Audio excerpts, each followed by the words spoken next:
जय हिंद साथियों, स्वागत है आपका आज के इस सेशन में। और इस सेशन में हम कंप्लीट करेंगे जो आपकी साप्ताहिक यानी कि जो वीकली करंट अफेयर होती है। वो वीकली करंट अफेयर का मतलब ये है कि आपको एक महीने की सिर्फ 4 क्लासेस मिलेंगी और 4 क्लासेस में आपकी जो पूरी करंट अफेयर है वो कवर हो जाएगी। पूरी करंट अफेयर का मतलब ये हो गया कि आप अगर कोई एग्ज़ाम देने जा रहे हो, आप सोच रहे हो कि मैं किसी मैगजीन से कर लूँ, किसी के नोट से कर लूँ, किसी की क्लास से कर लूँ, ठीक है, कहीं से भी आप कर लीजिएगा। लेकिन अगर आप इतनी क्लासेस करके जाते हो ये वाली, ठीक है, तो आपको क्वेश्चन इसके बाहर नहीं मिलेगा। अगर कहीं बाहर मिल भी जाता है तो फिर आपको किसी मैगजीन, किसी क्लास में भी शायद ही या फिर कह सकते हैं रेयर में ही वो क्वेश्चन मिले, क्योंकि हम यहाँ पर समग्रता पर ध्यान देते हैं। क्वेश्चन वाला जो डाउट था कि मैक्सिमम क्वेश्चन लीजिए, तो मैंने कहा था कि क्वेश्चन हम भले ही कम लें, ज़्यादा लें, उनकी संख्या घटती बढ़ती रहेगी, लेकिन आपका जो कंटेंट है वो कंप्लीट होगा, फुल होगा। अब इस क्लास की खासियत क्या है? खासियत ये है कि इसमें आपको क्वेश्चन आंसर तो मिलते थे, यानी कि हम यहाँ पर करंट देते थे, ठीक है, अभी तक मिल रही थी यूपी और स्टैटिक जीके, ठीक है, ये सारे पोर्शन जो यहाँ पर मिल रहे थे। अब इसमें एक चीज़ और इंक्लूड कर दी है कि यहाँ पर आपको जो यूपी की जो परीक्षा है, ठीक है, उनके संबंध में जो प्रीवियस ईयर क्वेश्चन है, ठीक है, वो भी आपको इसमें मिलेंगे। जैसे कि यूपी SSC की जो मुख्य परीक्षा है, मेंस का एग्जाम होता है, उनके क्वेश्चन, यूपी पुलिस, UPSI के क्वेश्चन, और इस तरीके से यूपी PCS के क्वेश्चन। तो आपको जब ये क्लास करोगे ना, तो आपको कहीं यूपी को करंट तो सिर्फ आप कवर नहीं कर रहे होगे, वहाँ पर यूपी यानी कि स्टैटिक जीके और जो प्रीवियस ईयर के क्वेश्चन पूछे जा चुके हैं वो सब यहाँ पर आप कंप्लीट कर रहे होगे, ठीक है। तो ये क्लास आपको हेल्पफुल होगी, ठीक, मदद करेगी आपकी जो भी परीक्षा लगी है, ठीक है, आप जो भी परीक्षा की तैयारी कर रहे हो, देने जा रहे हो उसमें। अब यहाँ पर एक क्वेश्चन था कि डेली स्कूल लेकर के आइए, तो डेली स्कूल लेकर के नहीं आ रहे हैं हम, सिर्फ क्यों? क्योंकि डेली वैसे भी आपका टाइम न जाए और आप जो भी सब्जेक्ट अलग पढ़ रहे हो उसको पढ़ो, कहीं से भी जैसे भी किसी के द्वारा कंप्लीट करो उसको करो। आप इसको बस हफ्ते में एक बार कंप्लीट कर लो, ठीक है, चाहे तो नोट्स बना लो, चाहे PDF इसकी करंट अफेयर की ऐप पर भी जाकर के रिवाइज कर सकते हो। डेली के करंट अफेयर के लिए अगर आपको PDF चाहिए तो टेलीग्राम पर आपको फ्री में मिलती है और ऐप पर भी मिलती है, जहां पर वो आपको उचित लगे वहां से आप इसे कंप्लीट करिएगा, ठीक है। तो चलिए स्टार्ट करते हैं, देखते हैं हमारा जो सबसे पहला प्रश्न है इस सेशन का, उसको क्वेश्चन क्या लिखा है। क्वेश्चन लिखा है कि ग्लोबल डिजिटल नोमैड, ठीक है, नोमैड की जगह पर हो सकता है कि आपको परीक्षा में लिखा मिले कि खानाबदोश रिपोर्ट, यानी कि ग्लोबल डिजिटल नोमैड या फिर कह सकते हैं ग्लोबल डिजिटल खानाबदोश रिपोर्ट, ठीक है। अब इसमें क्या पूछा जा रहा है कि भारत की रैंक क्या है, हमें ये बताओ, ठीक है। तो यहाँ पर जो आपका उत्तर होगा वो होगा 38वीं रैंक मिली है। तो 38वीं कहाँ पर है? तो विकल्प सी में क्या दिया गया है? 38वीं रैंक है, ठीक है, ये पोर्शन हो गया। अब यहाँ पर खानाबदोश का मतलब क्या है? खानाबदोश का मतलब या फिर कैसे नोमैड का मतलब जो घुमक्कड़ लोग होते हैं, ठीक है।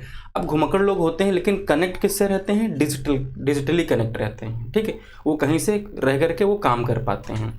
तो उन्हीं को लेकर के एक रैंक जारी की गई। अब ये वो जो इसमें चल रहा है, ठीक है, ट्रेंडिंग में है, जो भी हैं सवाल बनते हैं, निर्भरता हमारी डिजिटल पर है, ठीक है, दुनिया पर है, तो ये क्वेश्चन बन सकता है। अब रिपोर्ट जो है किसके द्वारा प्रकाशित की गई? तो ग्लोबल सिटीजन सोल्यूशन के द्वारा प्रकाशित की गई, जिसमें 64 देशों को शामिल किया गया। अब इसका मतलब क्या है? इसका मतलब ये है कि रिमोट वर्किंग यानी कि किसी जगह रहकर काम करने वालों के लिए अनुकूलता के आधार पर रैंकिंग प्रदान की जाती है। अब इसमें टॉप किया है स्पेन ने, नीदरलैंड ने, उरुग्वे ने। अगर भारत की बात करें तो आपने देखा कि 38वीं रैंक है। और जो भारत के लिए खास बात है वो ये है कि भारत को बहुत किफ़ायती देश माना गया है, यानी यहाँ रहने वाले और खाने वाले जो भी हैं, खर्चा करते हैं, उनको बताते हैं कि यहाँ पर अन्य देशों की तुलना में यहाँ पर कम खर्च करना पड़ता है। अब डिजिटल नोमैड रैंकिंग, जैसा कि हमने बताया कि कोविड के बाद में क्या हो गया कि वर्क फ्रॉम होम हो गया। अब यानी कि कोई व्यक्ति काम कर रहा है तो कैसे कर रहा है? कहीं दूर बैठ करके, कहीं घर से कर रहा है, ठीक है, या फिर कहीं रास्ते में, तब भी मतलब जो है डिजिटल माध्यम से अपना काम वहाँ पर कर पाता है। तो उसी को आधार बना करके यहाँ पर जो क्या आपकी रैंक जारी की गई। दूसरा क्वेश्चन क्या कह रहा है आपसे कि भारत का केंद्र शासित प्रदेश यानी कि यूटी यानी कि यूनियन टेरिटरी, जिसने शून्य मातृ मृत्यु दर में पहला स्थान हासिल किया है। अब ये क्वेश्चन जो है आपके लिए महत्वपूर्ण है, ठीक है, अब ये क्वेश्चन महत्वपूर्ण है। अब इसका जो सही उत्तर हो जाएगा वो हो जाएगा पुदुचेरी, यानी कि विकल्प सी आपका सही उत्तर हो जाएगा। अब यहाँ पर जो आपके लिए इम्पोर्टेंट है उसे हम देख लेते हैं कि ये चीज़ें हैं क्या, ठीक है। तो जैसे कि यहाँ पर लिखा है कि मृत्यु दर, जन्म दर, मृत्यु दर, ठीक है, इस तरीके से। तो सबसे पहले कुछ हम शब्दावलियां देख लेते हैं, ठीक है, यानी कि वोकैब देख लेते हैं। आप जानते होंगे क्या बोलते हैं कि कुल प्रजनन दर, यानी कि TFR। TFR का मतलब हो जाता है कि टोटल फर्टिलिटी रेट, यानी कि कुल प्रजनन दर। अब ये कैसे कैलकुलेट होती है, इससे क्वेश्चन बनते हैं आपकी परीक्षा में। कैसे कैलकुलेट होती है कि यह महिला के प्रजनन काल की पूरी अवधि के दौरान उससे जन्म लेने वाले बच्चों की जो संख्या होती है उसको टोटल फर्टिलिटी रेट कहा जाता है। लेकिन यहाँ पर क्या किया जाता है, किसी एक का नहीं काउंट किया जाता है, यहाँ पर औसत यानी कि एवरेज निकाला जाता है। तो ये शब्दावली हो गई, इसको आप नोट कर लेना, या फिर याद है तो फिर रिवीजन में डाल देना, ठीक है, जैसा आपको उचित लगे। फिर क्या आता है कि शिशु मृत्यु दर यानी कि इन्फेंट मोर्टेलिटी रेट। ये कैसे काउंट होता है, ये काउंट होता है आपका 1000 जीवित जन्मों पर, या फिर कह सकते हैं जीवित जो बच्चे जन्मते हैं उन पर 1 वर्ष से कम आयु के बच्चों की होने वाली मृत्यु की संख्या, ठीक है। इस तरीके से काउंट करते हैं IMR यानी कि शिशु मृत्यु दर, ठीक है। अब हम इसके बारे में पढ़ क्यों रहे हैं, ठीक है, तो ये पढ़ रहे हैं, पुदुचेरी आपने देख लिया, UT था, अब इसको प्लेटिनम सर्टिफिकेट मिला, ठीक है। अब ऐसा क्यों इन्होंने हासिल किया, तो क्यों, क्योंकि स्त्री स्वास्थ्य जागरूकता और प्राथमिक जो स्वास्थ्य केंद्रों में सुविधाएं हैं, ठीक है, और जो चेकअप, एनीमिया उपचार, इन सब पे इन्होंने काम किया, जिससे कि इन्होंने ये मतलब कह सकते हैं रैंक, या फिर कह सकते हैं यहाँ तक पहुँचे, लक्ष्य अपना ये हासिल किया। इसकी घोषणा कब होती है, सितंबर 2025 में। अब यहाँ पर जो हमारे लिए इंपॉर्टेंट पॉइंट है वो ये हो जाता है कि भारत का सबसे कम MMR वाला राज्य कौन है, सबसे कम राज्य, तो याद ध्यान रखना है कि वो आपका क्या हो जाएगा, केरल हो जाएगा। अच्छा, अभी डेटा हमको मिल कहाँ से रहा है, तो डेटा मिल रहा है सैंपल रजिस्ट्रेशन सिस्टम, ठीक है, 2022-23 के द्वारा। अब देखो आपके दिमाग में आएगा कि यहाँ पर 2022-23 क्यों लिखा है, तो ये जो आंकड़े हैं वो 22-23 के हैं और जारी हो रहे हैं आपके सितंबर 2025 में, ठीक है। अब इसके बारे में थोड़ा सा ओवरव्यू दे देते हैं, अगर वहाँ से क्वेश्चन ना बना, अगर कहीं आप मैगजीन में पढ़ रहे हो, ठीक, क्वेश्चन अगर घुमा करके आ गया तब आपको मतलब असुविधा ना हो, ठीक है, चीज़ें आपको क्लियर रहें। तो जैसा कि हमने क्या बोला था कि SRS यानी कि सैंपल रजिस्ट्रेशन सिस्टम, हो सकता है आपकी परीक्षा में लिखा मिले कि नमूना पंजीकरण प्रणाली, ये क्या है, तो यह एक सांख्यिकी रिपोर्ट है 2023 के नाम से जारी की गई, और भारत में ये क्या करती है कि प्रजनन दर, मृत्यु दर और उसमें हुए महत्वपूर्ण जो जनसांख्यिकीय परिवर्तनों को रेखांकित करती है, ठीक है। यानी कि उसमें जो जनसंख्या थी उसमें क्या बदलाव हुआ, क्या अप है क्या डाउन है, जनसंख्या घट रही है, जनसंख्या बढ़ रही है, तो इसी पर अनुमान लगाते हैं कि भारत की जनसंख्या इतने सालों में इतनी ज़्यादा हो जाएगी, जो वृद्ध लोग हैं ज़्यादा हो जाएंगे, युवा कम हो जाएंगे या युवा बढ़ जाएंगे, इस तरीके से वहाँ पर आंकड़े जारी होते रहते हैं, फिर उसके बाद में अनुमान लगाया जाता रहता है। अब ये कौन जारी करता है, तो भारत का महापंजीयक जो कार्यालय है उसके द्वारा ये जारी किया जाता है, ठीक है, जिसमें आयु, लिंग और वैवाहिक स्थिति के आधार पर भी जो होते हैं डेटा एकत्र करके और फिर उसके बाद में रिपोर्ट जारी की जाती है। अब यहाँ पर टोटल फर्टिलिटी रेट यानी कि 2023 में क्या है कि राष्ट्रीय स्तर पर जो क्या है 1.9 है, ठीक है, जो क्या है प्रतिस्थापन दर से नीचे है। अब ध्यान रखना कि प्रतिस्थापन दर क्या है TFR की, तो कितनी 2.1 है, याद रखना। अब इसमें सर्वाधिक कहाँ पर है, तो बिहार में सर्वाधिक है, ठीक, कितनी है, फिर उसके बाद में दिल्ली में है। फिर यहाँ पर IMR में अगर देखते हैं ये 2023 वाली रिपोर्ट में तो कितनी है 25 है, ठीक है, जो 2022 में क्या थी 26 थी, और जो 2018 में कितनी थी 32 थी। तो क्या देख रहे हैं आप, धीरे धीरे जो IMR है यानी कि शिशु मृत्यु दर है वो घट रही है। इस क्वेश्चन को लैंग्वेज की तरह आपसे परीक्षा में पूछा जा सकता है, खासकर UP की मुख्य परीक्षा में और PCS की परीक्षा में, ठीक है, जो उसमें UP के क्वेश्चन डाले जाते हैं वहाँ पर ये क्वेश्चन बन सकता है। क्यों इसलिए बन सकता है, क्योंकि छत्तीसगढ़ है उसमें आता है, ठीक है, मध्य प्रदेश आता है और उत्तर प्रदेश, यहाँ पर सर्वाधिक है कितनी है 37 है, और केरल में सबसे कम जैसा कि हमने बताया कितना है 5 है। बाकी यहाँ पर चीज़ें आप पढ़ चुके हैं, है ना, रिवाइज कर लेना आप PDF से। अब देख लेते हैं प्रश्न संख्या 3। इसमें क्या लिखा है कि पूर्व मुख्य निर्वाचन आयुक्त कौन, डॉक्टर SY कुरैशी की पुस्तक का जो है वो शीर्षक क्या है, या फिर आपसे परीक्षा में पूछ लेगा कि ये पुस्तक है इसके लेखक कौन है। तो यहाँ पर ध्यान रखना है कि ये पुस्तक क्या है, चर्चा में है, मतलब ठीक है ये रही है, न्यूज़ में आई थी, लेकिन आपके लिए इंपॉर्टेंट हो जाती है। क्यों, क्योंकि ये मुख्य निर्वाचन आयुक्त रह चुके हैं, उनके द्वारा यह पुस्तक है, और पुस्तक का नाम क्या दिया गया है कि democracies heartland inside the battle of power in south Asia, ठीक है। तो ये आपका जो सही उत्तर हो जाता है विकल्प C, पुस्तक को ध्यान रखना। अब जो पुस्तक है इसके बारे में कुछ एडिशनल इन्फॉर्मेशन है जो आपके स्टैटिक का पोर्शन साबित हो सकती है। तो ये पुस्तक हो गई, इसका जो विमोचन कह सकते हैं कब किया गया, तो जो आपका IC जो आपका जो सेंटर है क्या कह सकते हैं, इंडियन इंटरनेशनल जो सेंटर है नई दिल्ली में, वहाँ पर किया गया। कब किया गया, तो अंतर्राष्ट्रीय जो लोकतंत्र दिवस था उसके अवसर पर ये किया गया। ठीक है। अब अंतर्राष्ट्रीय जो लोकतंत्र दिवस है कब मनाया जाता है, तो ये ध्यान रखना, ये 15 सितंबर को मनाया जाता है। और कब से मनाया जा रहा है, तो 2008 से ये मनाया जा रहा है। ठीक है, इसलिए यहाँ पर आपके लिए क्वेश्चन था क्या कि अंतर्राष्ट्रीय लोकतंत्र दिवस कब मनाया जाता है, तो 15 सितंबर को मनाया जाता है। ठीक है, तो उस लाइन के बहाने नहीं, तो इस क्वेश्चन के बहाने क्या होगा, आपको ध्यान रहेगा। अब जो क्वेश्चन है वो क्या है, रेड पांडा को लेकर के। पांडा तो आपने देखा होगा ना, कुंफू पांडा देखा होगा, उसमें जो पांडा दिखता है, ठीक है, और बाकी पांडा देखा होगा आपने।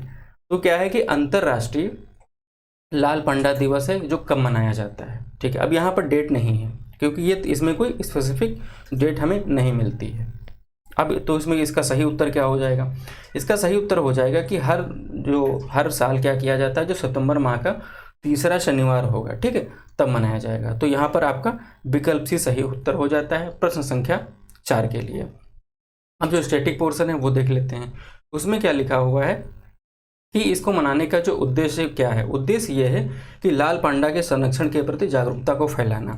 ठीक है, और ये रहते कहाँ पर हैं, अधिकतर आपको कहाँ मिलेंगे, तो ध्यान रखना कि क्वेश्चन पूछने पर डिपेंड करता है। तो ये मिलते हैं अधिकतर हिमालयी क्षेत्र में।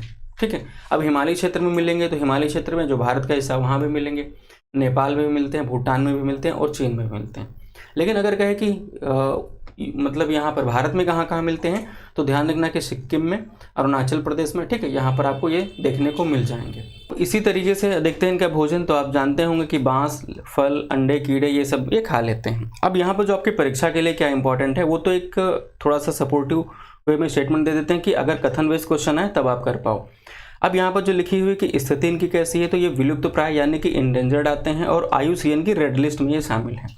इनका पहला नाम क्या, तो इनको चीन में फायरफॉक्स के नाम से जाना जाता है। ठीक है, और आप ये ब्राउज़र, इंटरनेट ब्राउज़र आपने देखा होगा, ठीक है, ये इसी से प्रेरित है इनके नाम से। तो इसको क्या नाम दिया जाता है, इसको नाम दिया जाता है, बोला जाता है कि मोजिला फायरफॉक्स, है ना।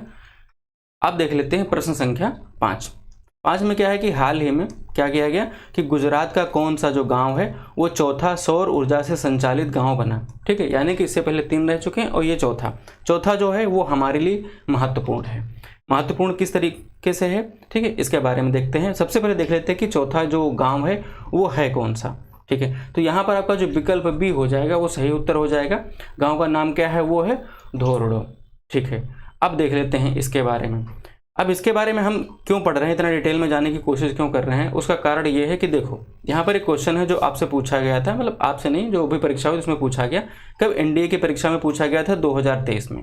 ठीक है, पूछा गया क्वेश्चन क्या लिखा हुआ कि निम्नलिखित में से किस ग्राम को हाल ही में भारत का प्रथम 24/7 सौर ऊर्जा संचालित ग्राम घोषित किया गया है, तो वो गुजरात का गाँव था जिसका नाम था मोढेरा। ठीक है, तो इस तरीके से क्या होता है, जो क्वेश्चन बनते हैं तो वहाँ पर सौर ऊर्जा से संचालित इस तरीके से, और या फिर कोई जो नया काम होता है तो उनसे जो क्वेश्चन है वो बनते रहते हैं। ठीक है, अब यहाँ पर जो हमें आगे बताना था, तो धोरडो आपने देख लिया था, ये कहाँ पर है, तो ये आप जानते होंगे क्या है, कच्छ में है। कच्छ कहाँ, गुजरात में। ठीक है, ये पूरा गाँव सौर ऊर्जा से संचालित है, यानी कि फुली सोलर पावर्ड बन गया है।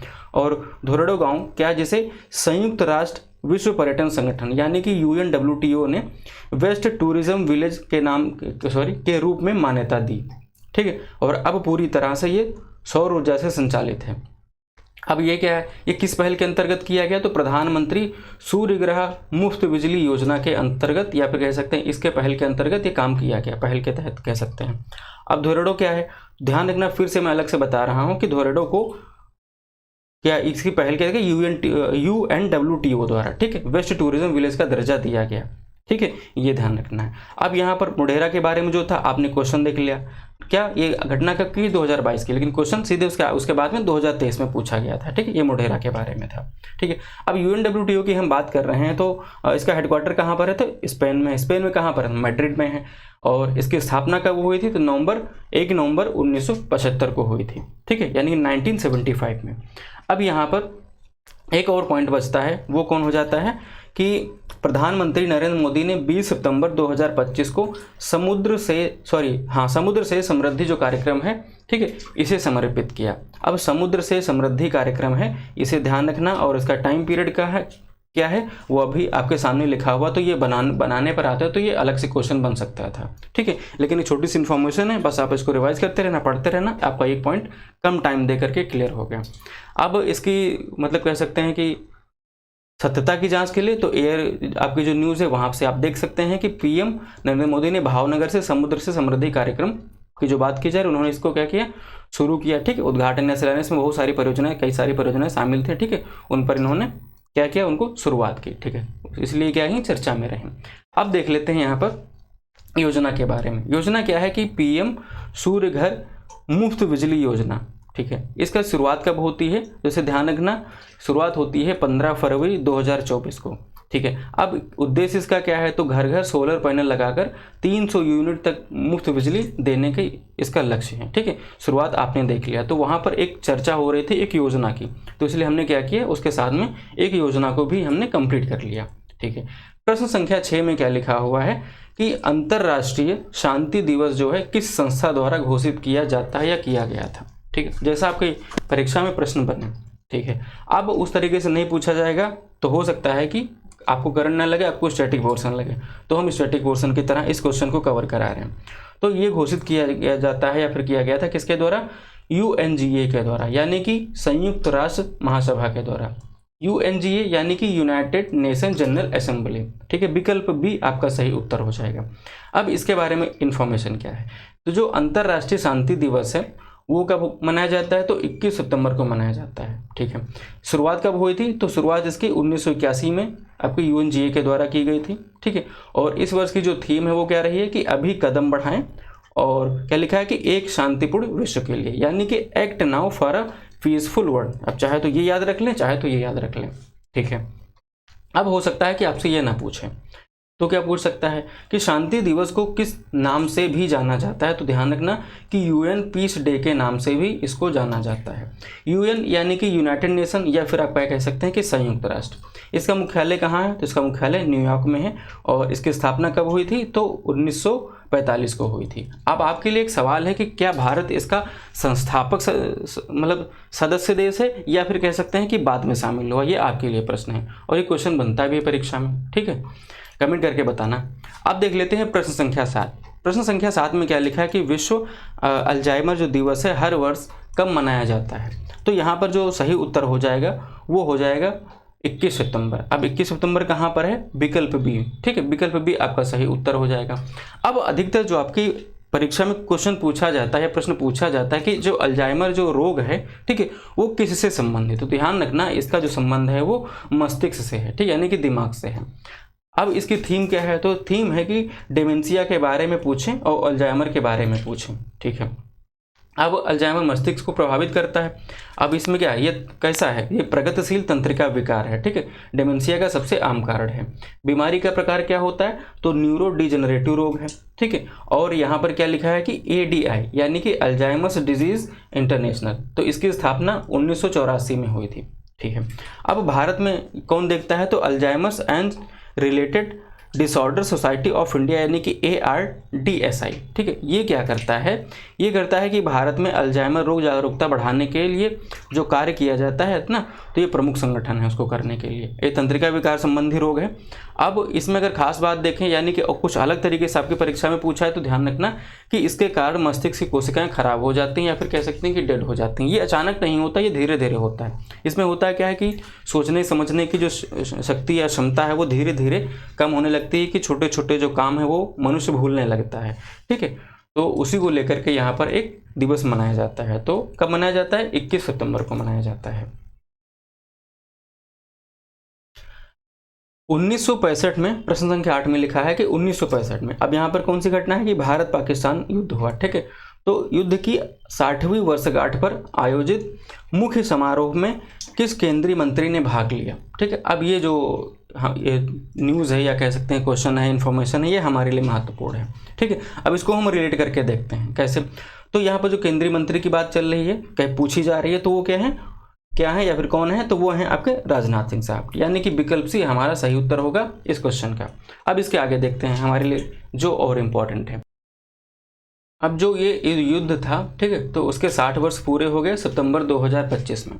अब जो आयोजन हुआ वो आपका नई दिल्ली के साउथ ब्लॉक में हुआ, और यहाँ पर ये कहा जा रहा है कि 1965 युद्ध में भारत की जीत को साहस, संकल्प और बलिदान की मिसाल बताया गया। अब यहाँ पर जो विशेष रूप से याद किया गया किनको, तो हमारे वीर हैं, उनका क्या नाम है, अब्दुल हमीद। ठीक है, तो अब्दुल हमीद की वीरता को विशेष रूप से स्मरण किया गया, जिन्होंने अशाल उत्तर की लड़ाई में दुश्मन के कई टैंक नष्ट किए और मरणोपरांत उन्हें सम्मानित किया गया। ठीक है, वीरता पुरस्कार से, तो उसका नाम क्या है, परम वीर चक्र से सम्मानित किया गया। ये क्वेश्चन आपकी परीक्षा में एज ए स्टैटिक पूछा जाएगा, पूछा जाता है, ध्यान रखना। इसका उद्देश्य क्या है, ठीक है, तो इसका उद्देश्य ये है क्योंकि यहाँ पर जो भारतीय सेना की जो वीरता है उसका स्मरण करना और शहीदों को श्रद्धांजलि देना, जो और हमारे जो युवा पीढ़ी है, ठीक है, उसको इससे प्रेरित करना। अब आपके लिए जो क्वेश्चन है उसे देख लेते हैं। तो हम यहाँ पर इस क्वेश्चन पे इतना जोर क्यों दिए, इतना एम्फोसाइज क्यों किया, उसका कारण ये था कि देखो एक क्वेश्चन पूछा जाता है UPSSC के द्वारा डेंटिस्ट की परीक्षा होती है 2025 में। ठीक है, अब वहाँ पर जो 20 क्वेश्चन जो यूपी स्पेशल से बनते हैं, वहाँ से क्वेश्चन क्या पूछा गया है कि उस स्वतंत्रता सेनानी की पहचान कीजिए जिसने भारत के स्वतंत्रता संग्राम में महत्वपूर्ण भूमिका निभाई और उत्तर प्रदेश के शाहजहांपुर जिले से थे। ठीक है, तो वो कौन थे, तो विकल्प सी आपका सही उत्तर होगा, वो थे आपके अशफाक उल्ला खां साहब। ठीक है, तो ये देखो क्वेश्चन पूछा गया, तो हमें इस तरीके से इसको कंसिडर करते चलना है। अब आपके दिमाग में आएगा कि हम यहाँ पर जो वीर अब्दुल हमीद हैं, ठीक है, उनके बारे में क्या इंपॉर्टेंट है, तो हमने यहाँ पर जो वीरता पुरस्कार दिया गया, ठीक है, उसके बारे में हमने आपको बताया। अब देख लेते हैं इसके आगे ये है कि वो क्वेश्चन 2025 में पूछा गया। ठीक है, अब एक परीक्षा हुई थी कब, UPSSC जूनियर असिस्टेंट की आपकी हुई थी, जिसमें थे आपके 1262 पद। परीक्षा हुई थी 2023 में, यानी कि देखो समय का अंतर है लेकिन पैटर्न क्या चल रहा है, सेम चल रहा है, यानी कि मैच करता हुआ चल रहा है। कैसे, यहाँ पर क्वेश्चन पूछा गया था कि वीर अब्दुल हमीद फॉरेस्ट और वन्य जीवन एवं पर्यावरण संरक्षण जो पुरस्कार है योजना किस वर्ष शुरू की गई थी। अब ऐसा तो है नहीं कि ये योजना 2023 में शुरू की गई थी, तो आपसे प्रश्न पूछा जा रहा है, क्योंकि ये योजना जो शुरू की गई थी वो 2012-13 में योजना शुरू की गई थी, यानी कि विकल्प ए यहाँ पर इस क्वेश्चन का आपका सही उत्तर होगा। ठीक है, अब योजना 2012-13 में प्रारंभ हुई थी और इसके नामकरण को लेकर के मैंने आपको बताया था कि प्रीवियस ईयर की जो क्लासेस की थी, तो वहाँ पर हम इसको डिटेल में कवर कर चुके हैं। अगर आपने नहीं किया तो धीरे धीरे जाकर के उनको कवर करिए। ठीक है, आपको 20 क्वेश्चन के बहाने आपको हो सकता है कि सीधे 50 क्वेश्चन के ऊपर की इन्फॉर्मेशन उसमें मिल जाए और मिलेगी, और ये परीक्षा में प्रश्न भी मिल जाते हैं। अब देख लेते हैं यहाँ पर नामकरण को लेकर के, तो मान्यवर कांसीराम वन्य जीव पर्यावरण संरक्षण योजना इसको कहा जाता था, और 2012 में इसका नाम बदल करके क्या कर दिया गया, वीर अब्दुल हमीद नाम रख दिया गया। ठीक है, तो ये अब यहाँ पर वीर अब्दुल हमीद साहब को यहाँ पर क्यों कंसिडर किया जा रहा है, तो जैसा कि हमने इससे पहले क्वेश्चन कराया था, एक क्वेश्चन फिर पूछा गया, उसका कारण क्या है, तो कारण ये है, देखो क्या लिखा है कि इनका जन्म, ठीक है, कहाँ पर हुआ था, धामपुर गाँव में, यानी कि गाजीपुर जिला उत्तर प्रदेश में हुआ था। ठीक है, अब बाकी की सारी इन्फॉर्मेशन जो है आप यहाँ पर पढ़ चुके हैं, जो फिर से लिखे आप रिवाइज कर सकते हैं। अब जैसा कि मैंने क्या बताया कि यहाँ पर जो ये पूरी कहानी, इसका क्या रिलेशन है, यहाँ पर जो आप टैंक देख रहे हो, ठीक है, ये अब्दुल हमीद साहब हैं, तो ये सारी जो इन्फॉर्मेशन है आपको हम PYQ वाले सेशन में कंप्लीट करवा चुके हैं। ठीक है, तो अगर आपने नहीं किया है तो उसे करिए, अगर कर लिया है तो उसको कई बार करिए। ठीक है, हमारे लिए नहीं, आप अपने लिए कर लीजिए जैसा आपको उचित लगे। ठीक है, अब देख लेते हैं प्रश्न संख्या 9। प्रश्न संख्या 9 में क्या है कि विश्व गैंडा दिवस, ठीक है, किस दिन मनाया जाता है। अब ये हमारे लिए महत्वपूर्ण हो जाता है, क्यों, क्योंकि यहाँ पर हमारे जो GS है या क्वेश्चन है उनमें ये क्वेश्चन जो पूछा जाता रहता है, उसके बारे में देखते हैं आगे। तो जो इसका सही उत्तर होगा, ठीक है, इस प्रश्न का, वो हो जाएगा 22 सितंबर, यानी कि विकल्प B अगर देखेंगे तो आपका सही उत्तर हो जाएगा। ठीक है, अब यहाँ पर देख लेते हैं आगे की इन्फॉर्मेशन।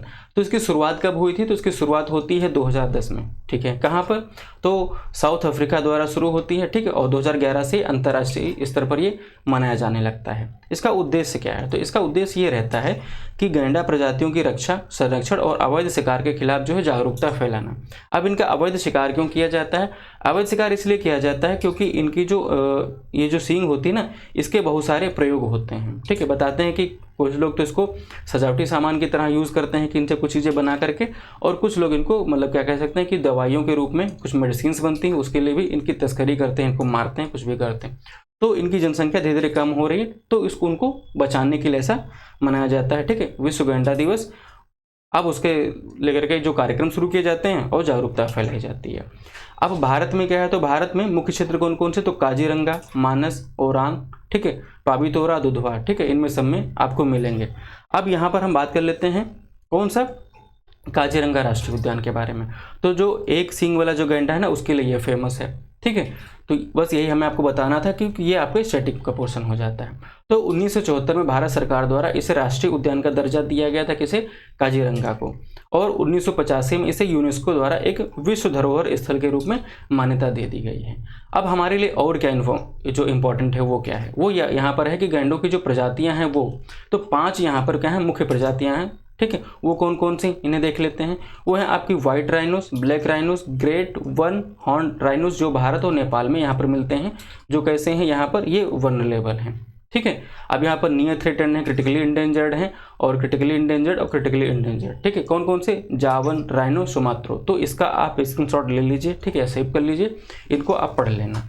अगर वहाँ से नहीं समझ में आ रहा तो कैसे देखेंगे, तो यहाँ पर भी हमने लिख दिया है ना, ये ब्लैक हैं, सुमात्रन है, इंडियन है, ठीक है, और यहाँ पर जावा, और या फिर कैसे हैं ये आपके वाइट यानी कि सफ़ेद। ये सारी चीज़ें यहाँ पर मेंशन है, आप इन्हें ऐसे नोट कर सकते हैं या स्क्रीनशॉट ले सकते हैं। अब देख लेते हैं यहाँ पर प्रश्न संख्या 10। प्रश्न संख्या 10 में क्या दिया गया है कि नाम लिखा है कि होम बाउंड, या फिर कुछ इस तरीके से। तो होम बाउंड को ऑस्कर 2026 के लिए भारत की आधिकारिक एंट्री की श्रेणी में चुना गया है। ठीक है, अब ये क्या है, किस श्रेणी में चुना गया है, तो ध्यान रखना कि प्रश्न संख्या 10 में आपका जो सही उत्तर हो जाएगा। ठीक है, तो यहाँ पर हमसे कैटेगरी के बारे में पूछा जा रहा है। ठीक है, ये क्या है, ये फिल्म है, यानी कि मूवी है, पिक्चर है, कुछ भी है। ठीक है, अगर आपको यहाँ पर नहीं शब्द नहीं दिख रहा तो उसके लिए, क्योंकि जब ऑस्कर लिखा हो तब ये चीज़ें अंडरस्टूड होती हैं। तो यहाँ पर आपका जो सही उत्तर हो जाएगा वो हो जाएगा फीचर फिल्म के लिए। और फीचर फिल्म कैसे, तो ध्यान रखना कि कैसी है वो, बेस्ट इंटरनेशनल फीचर फिल्म। ठीक है, भारत की जो आधिकारिक एंट्री, इसको कंसिडर किया गया है। अब हो सकता है कि इसके निर्देशक पूछे, तो निर्देशक ध्यान रखना क्या कौन है, वो नीरज घायवान है। ठीक है, ऑस्कर पुरस्कार की स्थापना देखें तो 1929 में हुई थी, और भारत का और ऑस्कर का जो भी यहाँ पर कुछ कंटेंट हमें मिलता है जो हमारी परीक्षा के लिए इंपॉर्टेंट है, वो क्या हो जाता है कि भारत में क्या हुआ कि पहली भारतीय फिल्म नामांकित हुई थी, कौन सी, मदर इंडिया। आपका समय था 1957। ठीक है,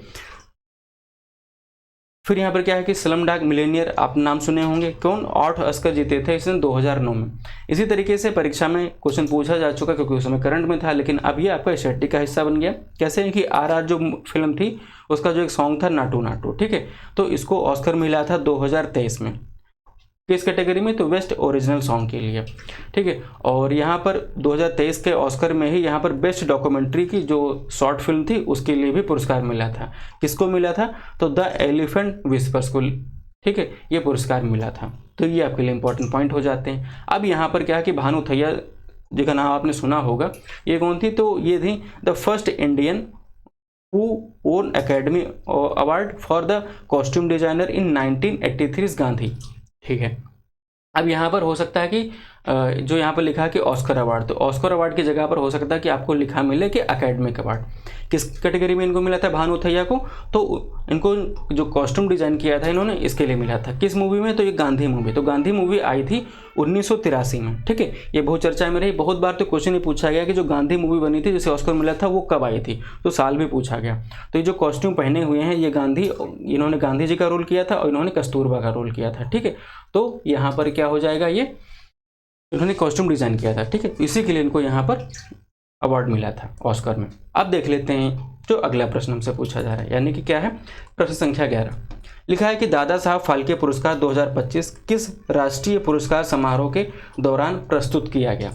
ठीक है, यहाँ पर क्वेश्चन को हमने थोड़ा सा घुमाया है। क्या लिखा है कि राष्ट्रीय पुरस्कार समारोह, किसका राष्ट्रीय पुरस्कार समारोह है, उसे देख लेते हैं। तो यहाँ पर जो हमारा विकल्प बी है वो सही उत्तर हो जाएगा। कौन सा, यानी कि 71वां नेशनल फिल्म अवार्ड जो था वो फंक्शन यहाँ पर चल रहा था ना, या फिर कह सकते हो समारोह था, उसके दौरान यहाँ पर दादा साहब जो फाल्के पुरस्कार था ना उसे प्रदान किया गया। ठीक है, अब यहाँ पर जो दादा साहब फाल्के पुरस्कार दिया गया, ठीक है, लिखा तो यहाँ पर दिया गया तो 25 में गया, लेकिन किसके लिए आपकी परीक्षा में लिखा आएगा, तो ध्यान रखना कि वो 2023 के लिए लिखा मिलेगा। ठीक है, क्योंकि ये बैक डेट में मैंने, यानी कि वो तब यहाँ पर नॉमिनेट करते हैं, फिर यहाँ पर बाद में यहाँ पर पुरस्कार दिया जाता है।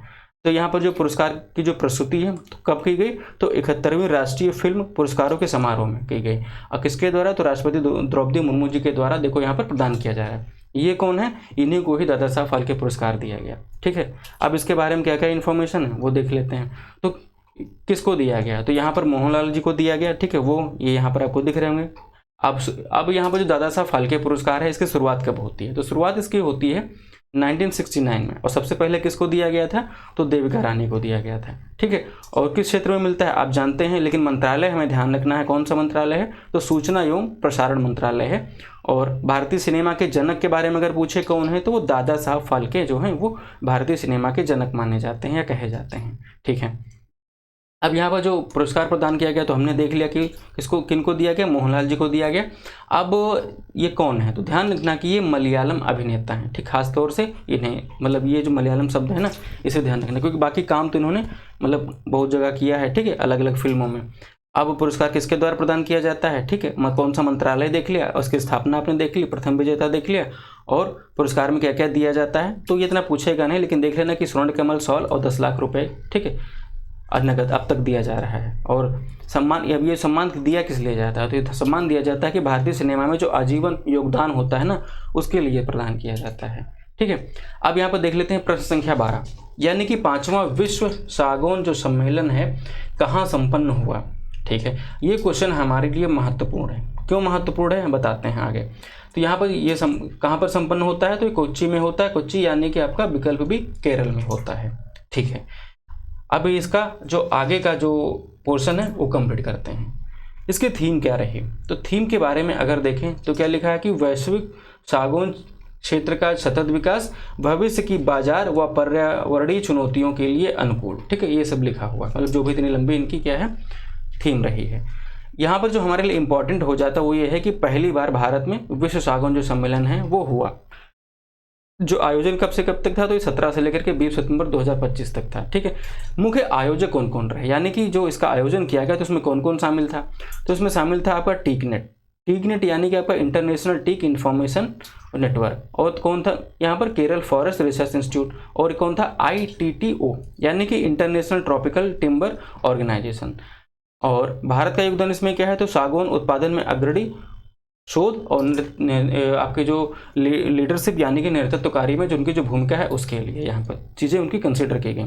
अब यहाँ पर टीक शब्द जो है वो बार बार क्यों आ रहा है? आप जानते होंगे कि कुछ लोग सागौन कहते, कुछ लोग टीक कहते, तो सागौन और टीक, ठीक है, कुछ इस तरीके से क्वेश्चन आपको परीक्षा में मिले तो देख लेना कि शब्द ये मैच करेंगे। अब देखो क्वेश्चन पूछा गया था कब? तो पीसेस में क्वेश्चन पूछा गया था 2012 में, ठीक है। क्या पूछा गया था कि सागौन के जंगल भारत के निम्नलिखित में से किस राज्य में पाए जाते हैं? सागौन के जंगल, तो ध्यान रखना कि ये मध्य प्रदेश, ठीक है। विकल्प या फिर कह सकते आपका जो विकल्प होगा कौन सा? पहला आपका सही उत्तर होगा मध्य प्रदेश, ठीक है। वो कुछ इस तरीके से दिखता है, छोटा पेड़ फिर बड़ा हो जाता है, लकड़ी कुछ इस तरीके से दिखेगी। अब यहाँ पर जब आप नेट पे देखोगे तो हो सकता है कि आपको और भी जो राज्य हैं वो मिल जाएं, लेकिन यहाँ पर प्रश्न काल में क्या होता है कि जहाँ पर प्रोडक्शन या फिर क्षेत्रफल के हिसाब से किस मतलब कौन ज़्यादा है कौन आगे है, उसके हिसाब से वहाँ पर ऑप्शन पर जो क्वेश्चन करते समय उसको कंसिडर करते हैं, ठीक है, वरीयता देते हैं। उसी के क्रम में या फिर कह सकते हैं उसी हिसाब से यहाँ पर मध्य प्रदेश हमारा सही उत्तर है। अब देख लेते हैं कि प्रश्न संख्या 13 में क्या है कि विश्व बांस दिवस जो है वो हर साल किस तिथि को मनाया जाता है? तो ये आपका विकल्प सी यानी कि 18 सितंबर को ये मनाया जाता है, ठीक है। अब इसके लिए, अब इसमें क्या है हमारे लिए? तो इसके थीम है कि अगली पीढ़ी का जो बांस है वो क्या है? समाधान, नवाचार और डिजाइन, ठीक है, ये हमारी थीम है। अब यहाँ पर समाधान क्यों? तो पर्यावरण को लेकर के भी और भी बहुत सारी चीज़ें उनके लिए, इनोवेशन के लिए भी इसका यूज़ कहाँ पर होता है? तो देखो सबसे पहले क्या होता था कि बांस को छोटे छोटे मतलब कामों में ले सकते थे, लेकिन आज की डेट में यहाँ पर बहुत सारी कटलरी या फिर कह सकते हैं कि डिज़ाइनर के लिए या फिर कह सकते हैं कि खिलौने या ज़रूरत के सामान बनाते हैं, उसके साथ में यहाँ पर कागज़ भी बनाने लगे, ठीक है। तो इसलिए धीरे धीरे डिज़ाइन और उसमें जो इनोवेशन है वो लगातार होते रहें और आगे भी करने के लिए यहाँ पर प्रयास जारी हैं। यहाँ पर जो इम्पोर्टेंट पॉइंट क्या हो जाते हैं? तो ये क्या है कि जलवायु और विकास चुनौतियों को हल करने में बांस की जो आधुनिक उपयोगिता, और जैसा कि हमने बताया कि आवास यानी कि घर, पैकेजिंग के लिए, फर्नीचर और जलवायु सहनशील जो समाधान है इसके लिए। पहली बार ये कब मनाया गया था? तो 2009 में बैंकॉक में विश्व बांस कॉन्फ्रेंस में, ठीक है, इसकी बात चली थी। और भारत की प्रमुख योजना कौन सी है? तो राष्ट्रीय बांस मिशन चलता है, ठीक है, वो भारत की क्या है? एक परियोजना है, ठीक है। ये किसको? बांस को लेकर के है। अब देख लेते हैं इसके लिए जो आपकी परीक्षा में प्रश्न पूछा जा सकता है अगर क्वेश्चन टफ करता है या लेवल इंक्रीज करता है तब के लिए। तो क्वेश्चन क्या बन सकता है? तो ध्यान रखना कि जो आपका NBM है यानी कि नेशनल बैम्बू मिशन या फिर राष्ट्रीय बांस मिशन, तो इसकी कहानी शुरू होती है 2006-07 में। तो पहली बार एक केंद्र स्तरीय योजना के रूप में इसकी शुरुआत होती है, लेकिन इसके आगे क्या होता है कि 2015, 14-15 से लेकर के 15-16 तक इसे औद्योगिक विकास मिशन के तहत में शामिल कर दिया जाता है, ठीक है। लेकिन फिर यहाँ पर कुछ बदलाव होते हैं, कब? 2018 में। 2018 में कौन से बदलाव होते हैं? तो भारतीय वन अधिनियम 1927, ठीक है। इसमें क्या किया जाता है? इसमें बांस को पेड़ की परिभाषा से ऐतिहासिक संशोधन के बाद में राष्ट्रीय बांस मिशन को 2018-19 में पुनर्गठित करके फिर से लॉन्च कर दिया जाता है, ठीक है। तो ये पॉइंट आपके लिए इंपॉर्टेंट हो गया। दूसरा पॉइंट ये इंपॉर्टेंट हो जाता है कि इसमें क्या किया गया कि ये इसलिए कर दिया गया जिससे क्या हुआ कि गैर वन क्षेत्रों में उगने वाले बांस को पेड़ों की परिभाषा से छूट मिली, जिससे बांस की कटाई और व्यापार से जुड़े नियमों में क्या हो, ढील मिली। इसका कारण क्या है? जैसे कि जंगल में कोई पेड़ लगे हैं तो आप यहाँ पर कानून के तहत में नहीं काट सकते ऐसे ही, लेकिन बाहर अगर पेड़ लगे हैं उनको भी आप मतलब कह सकते हैं कि नहीं काट सकते हैं, क्योंकि अगर वो पेड़ की कैटेगरी में आते हैं कुछ नॉर्मली आप उनको काट करके या फिर कैसे दुरुपयोग या पर्यावरण को हानि नहीं पहुंचा सकते हैं बिना गवर्नमेंट की परमिशन के, बिना किसी खास कारण के, कुछ ऐसा जो भी उनके प्रावधान है सके उसके हिसाब से।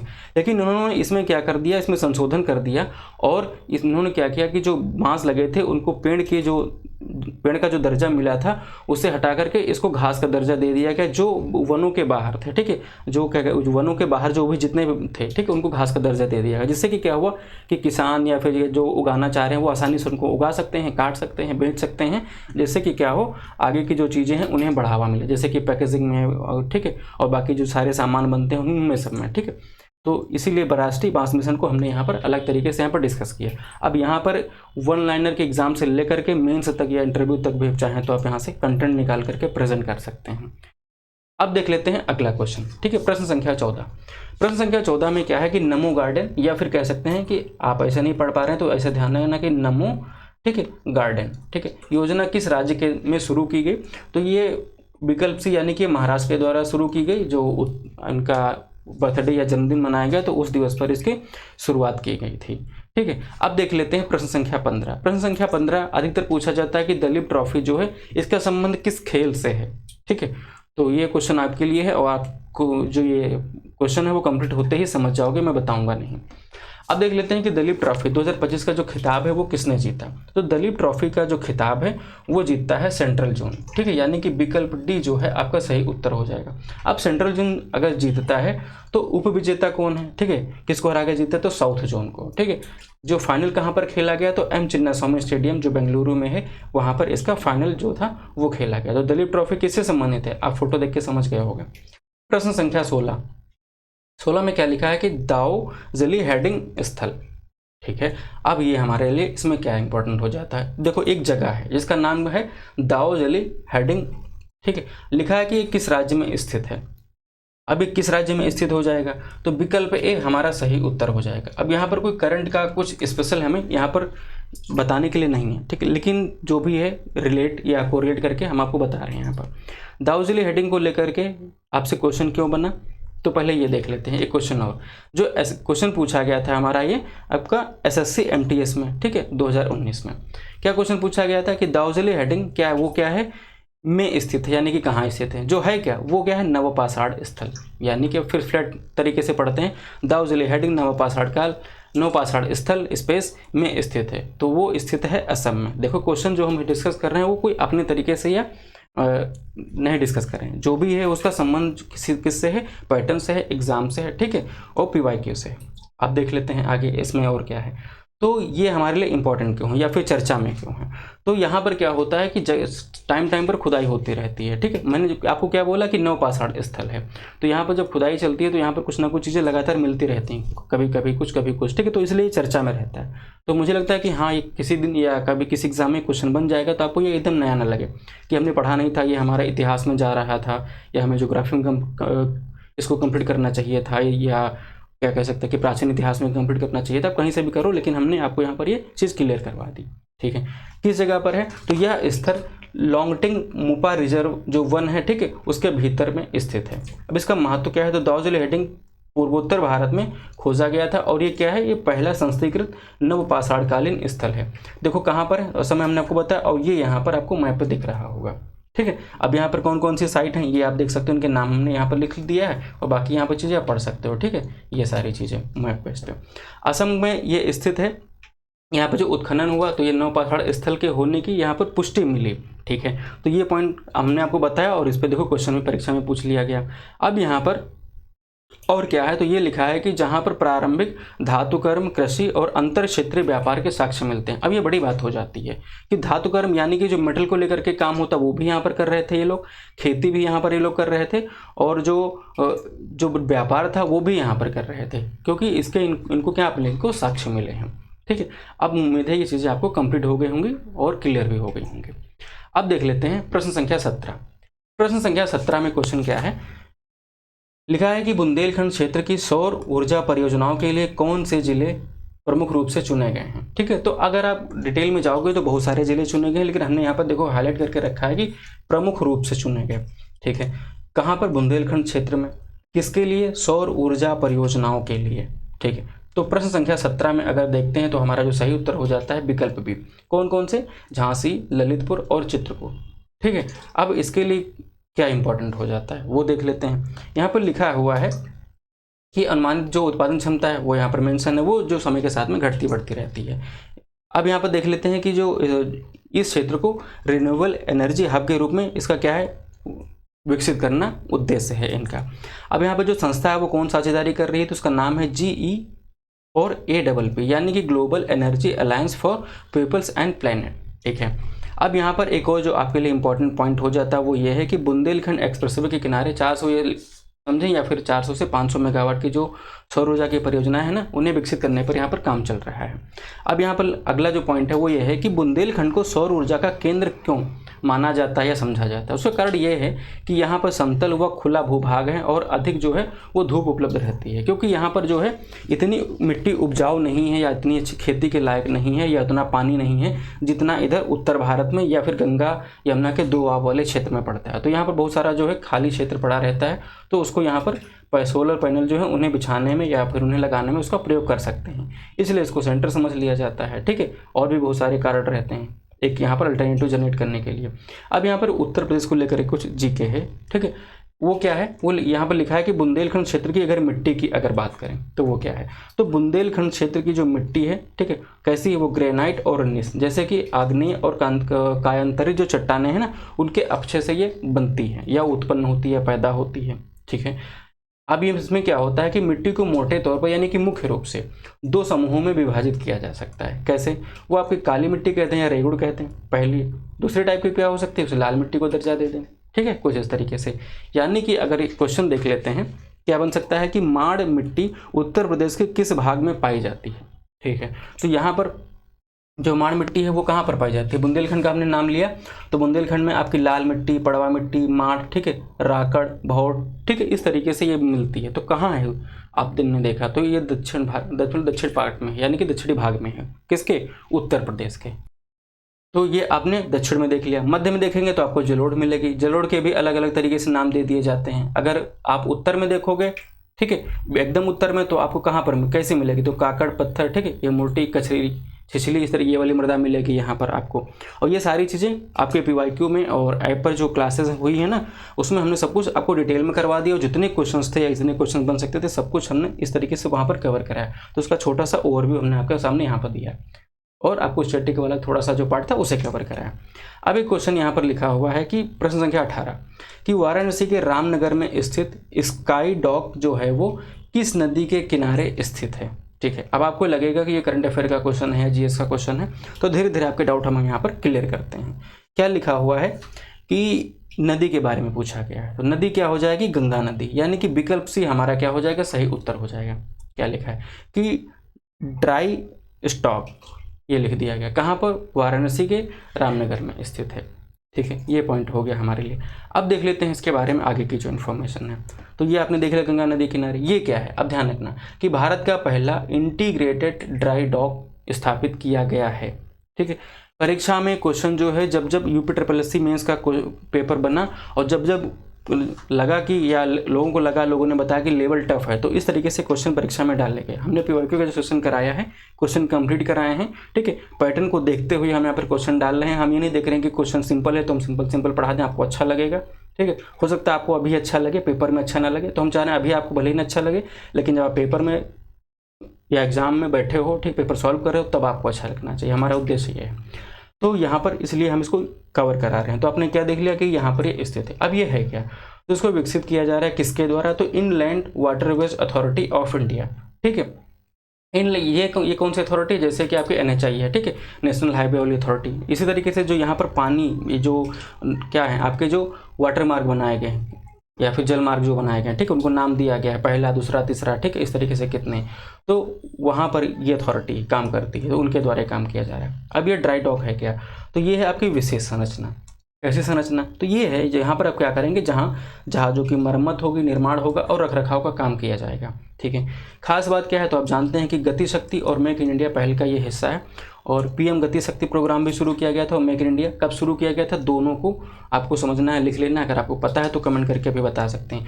वो कुछ इस तरीके से दिखेगा। क्यों, क्योंकि प्रयागराज से लेकर के हल्दिया तक जो जल परिवहन है उसे बढ़ाना, यानी कि जो माल की आवाजाही है वो ट्रेन या रोड के अलावा यहाँ पर जल मार्ग से भी आसानी से किया जा सके, ठीक है। और यहाँ पर स्वदेशी जहाज निर्माण को प्रोत्साहन मिलेगा, रोजगार के अवसर, बंदरगाहों और जल मार्गों पे जो आत्मनिर्भरता है ना, वो यहाँ पर बढ़ सके। अब यहाँ पर क्वेश्चन देखो, इतनी कहानी हमने आपको इसलिए बताई, ठीक, उसका कारण ये था कि सीधे अगर लिख दे या हम आपको बता दें कि इंटीग्रेटेड ड्राई डॉक कहाँ है, तो आप रटते फिरोगे, ठीक है, नदी या कुछ भी। लेकिन आपको ये पता चल गया क्या पॉइंट, अगर आप यहाँ पर मैच कर लेंगे कि प्रयागराज से लेकर के हल्दिया तक, अच्छा, पहला वाटरवे है, ठीक है, पहला जल मार्ग है पहले नंबर का, तो बाकी कुल कितने हैं वो आप ध्यान रखना, बता भी चुके हैं आपको। तो इस पॉइंट को कोरिलेट करके, अच्छा, जहाज़ों को रोकने, संभालने, मरम्मत करने, उसके पर्पज से है, अच्छा, इसीलिए इसको नाम ये दिया गया है क्या, पहला इंटीग्रेटेड ड्राई डॉक। तो कहाँ पर, उत्तर प्रदेश में स्थापित किया जा रहा है, गंगा नदी के किनारे, कहाँ पर, रामनगर में। अब नहीं भूलोगे, क्योंकि इस तरीके से कोरिलेट कर लेते तो हमसे जो कोई भी इन्फॉर्मेशन पार्ट्स थोड़ा सा निकाल करके परीक्षा में पूछा जाता है तो हम वो क्वेश्चन कर पाते हैं, ठीक है। ऐसे हम यहाँ पर जो इस पे इसलिए दे रहे हैं कि क्वेश्चन पूछे जा चुके हैं PYQ में, ठीक है। क्वेश्चन क्या हुआ कि ये घटना या स्थापना हुई 3-4 साल पहले, लेकिन क्वेश्चन 3-4 साल बाद पूछा गया। तो जब वो घटना या कुछ भी हुई थी या स्थापना हुई थी तब वो लग रहा था कि करंट का हिस्सा है, लेकिन 4 साल बाद पूछा गया तो आप उसको क्या कंसिडर करोगे, कंसिडर करोगे, स्टैटिक में उसको लेकर के जाओगे, ठीक है, वो आपकी मर्जी। लेकिन हमारा क्या है, हमें तो पढ़ाना है। अब यहाँ पर और देख लेते हैं कि अगर इस नाम से पूछा नहीं गया तो क्या पूछा गया, तो ये हो सकता है कि पूछ ले कि रामनगर शिप रिपेयरिंग सेंटर, ठीक है, रामनगर शिप रिपेयरिंग सेंटर, हो सकता है कि इतना पूछ ले। बाकी ये हेडलाइन है आपकी उसकी न्यूज़पेपर की कटिंग यहाँ पर, तो ये सारी चीज़ देखो यहाँ पर ये लिखी हुई है, ठीक है। ये बस ये वाला पॉइंट आपको ध्यान रखना कि रामनगर शिप रिपेयरिंग सेंटर, या फिर कह सकते हैं कि इस तरीके से, या फिर जो अगले पेज पे आपने पढ़ा था उसको लेकर के। अब यहाँ पर क्वेश्चन देखो कैसे बनता है, ठीक है, किस तरीके से, बहुत सिंपल सा क्वेश्चन आपसे पूछा गया था, उसको यहाँ पर कराते हैं। क्वेश्चन आपका हुआ था कि UPSSC एक्सरे की परीक्षा में, एक्सरे टेक्नीशियन के जो एग्जाम हुआ था 2025 में, क्वेश्चन में पूछा गया था कि उत्तर प्रदेश में डीजल लोकोमोटिव जो वर्क्स फैक्ट्री है वो कहाँ पर स्थित है। तो ध्यान रखना वो स्थित है आपकी वाराणसी में, यानी कि विकल्प से आपका सही उत्तर होगा। ये PYQ का पार्ट है, प्लेलिस्ट कंप्लीट है, वहाँ पर डिटेल में सब कुछ करवाया गया है, ठीक है। अब यहाँ पर कुछ चेंजेस हैं वो हमें ध्यान रखने हैं। वो क्या है कि उत्तर प्रदेश में डीजल लोकोमोटिव वर्क्स फैक्ट्री यानी कि DLW कहाँ पर, वाराणसी में। और लेकिन इसमें क्या चेंज किया गया कि 2020 में नाम बदल करके क्या कर दिया कि बनारस लोकोमोटिव वर्क्स कर दिया गया। क्यों, क्योंकि डीजल लोकोमोटिव से अब यह क्या कर दिया, ये विद्युत लोकोमोटिव उत्पादन प्रकार की कंपनी बन गई। क्योंकि देखो पहले क्या होता है, जितने भी इंजन रेलवे मतलब जो भी आपको मिलते थे इंजन, तो कैसे सिर्फ डीजल से चलते थे, लेकिन आजकल बिजली से भी चलते हैं, है ना। तो यहाँ पर जो इंजन थे या जो भी था प्रोडक्शन था वो थोड़ा सा शिफ्ट हुआ, चेंज हुआ। यहाँ कुछ टारगेट है, लक्ष्य है भारतीय रेलवे का, वो क्या है 2030 तक शुद्ध शून्य कार्बन उत्सर्जक बनने का लक्ष्य रखा है, ठीक है। तो ये सारे चीज़ें हैं या नोट्स हैं वो सब कुछ हम आपको PYQ वाले क्वेश्चन में कंप्लीट करवा दिए हैं। प्रश्न संख्या 19 में देखें, इसमें क्या किया गया कि जापान द्वारा विकसित ISSA J1, ठीक है, उपग्रह का प्रक्षेपण किस रॉकेट से किया जाएगा, ठीक है। ये भविष्य में ऐसा होगा, जापान करेगा, ठीक है। और तो यहाँ पर हमारे लिए जो इंपॉर्टेंट हो जाता है वो क्या हो जाता है, विकल्प सी यानी कि PSLV। अब देखो PSLV भारत का है, ठीक है, भारत का है, लेकिन जापान क्या करेगा, अपना उपग्रह इस पर प्रक्षेपित करेगा। तो इस टाइम पर इस वीक क्या हुई, ये न्यूज़ सर्च मतलब रही सामने, तो इसको हमने यहाँ पर कंसिडर किया, ये उठाया है, ठीक है। तो आपने नाम देख लिया और उद्देश्य देख लिया। अब उद्देश्य क्या है, उद्देश्य ये देखें क्या है कि 2 बड़े अंतरिक्ष मलबे यानी कि स्पेस डेबरीज का निरीक्षण करना है। जो अंतरिक्ष में मलबा होता है ना, उसको मलबे को डेबरीज कभी कभी बोल दिया जाता है। तो हो सकता है कि कभी कभी पेपर में आपके मलबा ना लिखे ठीक है, तो डेबरीज अगर कहीं लिखा मिले तो भी समझ जाना है। ठीक है, प्रक्षेपण स्थान कहाँ पर रहेगा, तो सतीश धवन स्पेस सेंटर श्रीहरिकोटा कहाँ पर है, वो आपका आंध्र प्रदेश में वहाँ पर होगा। कब हो सकता है, तो ये उम्मीद की जा रही है कि 2027 में होगा। PSLV का नाम आप जानते होंगे, क्या नाम है, पोलर सैटेलाइट लॉन्च व्हीकल है ना। अब देख लेते हैं प्रश्न संख्या 20 में क्या दिया गया है कि निम्नलिखित में से कौन सी विशेषता हाल ही में विकसित एल्युमिनियम आयन बैटरी से संबंधित नहीं है। ठीक है, अब कौन सी नहीं है, तो क्या लिखा हुआ है कि विकल्प बी हमारा सही उत्तर हो जाएगा। क्या लिखा है कि लिथियम आधारित इलेक्ट्रोड। अब जब यहाँ पर बैटरी की बात चल रही है कौन सी, एल्युमिनियम आयन बैटरी की, तो यहाँ पर लिथियम का काम नहीं है, तो विकल्प बी यानी कि यही हमारा एलिमिनेट होकर के आंसर निकलेगा। अब यहाँ पर क्या क्या किया जा सकता है, तो जो डिज़ाइन है वो फोल्डेबल हो सकती है। ठीक है, जल आधारित यहाँ पर इलेक्ट्रोड हो सकते हैं, गैर ज्वलनशील प्रकृति का या फिर कह सकते हैं इसका नेचर है। ठीक है, इस बैटरी का। अब इसकी चर्चा में क्यों है, तो चर्चा में ये इसलिए है कि बेंगलुरु में क्या है स्थित है आपका सेन। ठीक है, क्या नाम है, यानी कि centre for nano and soft matter sciences, तो इसके द्वारा ये विकसित की गई। क्या नाम है, तो एल्युमिनियम आयन बैटरी। अब इसका काम मतलब क्या है, ये फायदेमंद क्यों, तो पर्यावरण को लेकर के देखें तो ये अनुकूल है और फोल्डेबल है, यानी कि मोड़ सकते हैं, और जल आधारित यहाँ पर इलेक्ट्रोड से युक्त है, और भारत सरकार के यहाँ पर विज्ञान और प्रौद्योगिकी विभाग जो है उसके द्वारा ये समर्थित है। ये इंपॉर्टेंट क्यों है या महत्वपूर्ण क्यों है, तो वो इसलिए हो जाता है कि कम विषैली, पुनर्चक्रण यानी कि रिसाइकिल किया जा सकता है इसको, और सस्ता है। ठीक है, कच्चा माल आसानी से मिल जाता है, यानी एल्युमिनियम आसानी से मिल जाता है। क्यों मिल जाता है, क्योंकि एल्युमिनियम पृथ्वी पर तीसरा सबसे प्रचुर धातु है। ठीक है, और लागत प्रभावी है नहीं, क्योंकि यहाँ पर जब आसानी से मिल जा रहा है तो जो हमारा जो क्या था, यहाँ पर आपने ऑप्शन में देखा था। ठीक है, ऑप्शन में क्या लिखा था, लिथियम। ठीक है, तो लिथियम से तो आसानी से मिल गया है ना, तो इसलिए हमारे जो फ़ोन में इन सारी जो बैटरियाँ यूज़ होती है तो किसमें, लिथियम की तो बनी होती हैं। ठीक, अधिकतर। अब देख लेते हैं यहाँ पर प्रश्न संख्या 21 में क्या पूछा जा रहा है कि वैश्विक नवाचार सूचकांक 2025। ठीक है, तो इसमें भारत किस स्थान पर पहुँचा है, तो इसमें भारत जो है, भारत को कौन सा स्थान मिला है 2025 में, तो इसमें आपको जो सही उत्तर हो जाएगा 38। तो 38 कहाँ पर लिखा है, तो विकल्प डी हमारा सही उत्तर हो जाएगा। अब 38 में ये हुआ। अब देख लेते हैं इसके आगे क्या है। ठीक है, तो ये किसके द्वारा प्रकाशित किया जाता है या प्रकाशित की जाती है रिपोर्ट, तो ये WIPO के द्वारा। WIPO यानी कि आपका विश्व बौद्धिक संपदा संगठन। ठीक है, इसके द्वारा। अब यहाँ पर जो शीर्ष कौन है, तो यहाँ पर कौन सा है आपका हो जाएगा शीर्ष पर, स्विट्जरलैंड, स्वीडन, अमेरिका ये हो जाते हैं। भारत को यहाँ पर पिछले साल जो स्थान मिला था कौन सा था, वो 39वां मिला था। इस साल आपको 38वां मिला है। ठीक है, अब यहाँ पर ग्लोबल इनोवेशन जो इंडेक्स है, ठीक है, 2025 में भारत को यहाँ शीर्ष पर क्या रखा गया, तो लोअर मिडिल इनकम के कैटेगरी में यहाँ पर इसको शामिल किया गया। ठीक है, ये सारी चीज़ें। अब यहाँ पर जो हमारे लिए इंपॉर्टेंट हो जाता है, ये जो WIPO है, यानी कि ये क्या है, एक संगठन है, ये हमारे लिए और भी इंपॉर्टेंट हो जाता है। हो सकता है कि हमसे ये ना पूछे, ये पूछे। ठीक है, स्टैटिक पर्सन पूछे, तो यहाँ पर इसका नाम क्या हो जाता है कि वर्ल्ड इंटेलेक्चुअल प्रॉपर्टी ऑर्गेनाइजेशन, यानी कि WIPO, यानी कि विश्व बौद्धिक संपदा संगठन। देखो अब यहाँ पर जो इंटेलेक्चुअल प्रॉपर्टी यानी कि बौद्धिक संपदा क्या होती, बौद्धिक संपदा ये होती है जैसे कि आपने कोई नई चीज़ बनाई। ठीक है, आपने कोई नई मशीन बनाई, वो दुनिया में मतलब अभी तक बनी नहीं थी, यानी कि कोई तरीका आपने खोज निकाला, तो उसका होता है क्या है कि आपको पेटेंट मिलता है, आप पेटेंट उसका करवा सकते हैं। यानी कि आपने कोई वीडियो बनाया, यानी कि नई चीज़ आपने इस दुनिया में कोई जनरेट की बनाई, लेकिन अगर वो मार्केट में बाहर आ जाती है और उसको कोई मिसयूज़ करने लगता है, मतलब मिसयूज़ का मतलब क्या है कि उसका क्रेडिट खुद ले लेता है और उस पर जितना भी फ़ायदा मिलता है वो ले लेता है, यानी कि किस क्या हो गया, वहाँ पर बौद्धिक संपदा का जो अधिकार था उसका हनन हो गया। तो ऐसा ना होने पाए, तो इसके लिए यहाँ पर राज्य स्तर पर, ठीक है, और देश के स्तर पर और यहाँ पर विश्व के स्तर पर भी अलग अलग यहाँ पर जो संगठन संस्थाएं हैं काम करती हैं। ठीक है, हम यहाँ पर पढ़ रहे हैं विश्व को लेकर के। ठीक है, वर्ल्ड लेवल पर। तो आपने क्या देखा कि वर्ल्ड इंटेलेक्चुअल प्रॉपर्टी ऑर्गेनाइजेशन। ठीक है, इसका मुख्यालय कहाँ पर है, तो मुख्यालय ध्यान रखना कि जिनेवा में है। तो कभी कभी जिनेवा लिख देता है, कभी कभी स्विट्जरलैंड लिख देता है, तो हमने दोनों यहाँ पर लिख लिया है। ठीक है, हेडक्वार्टर के हैं या मुख्यालय के हैं।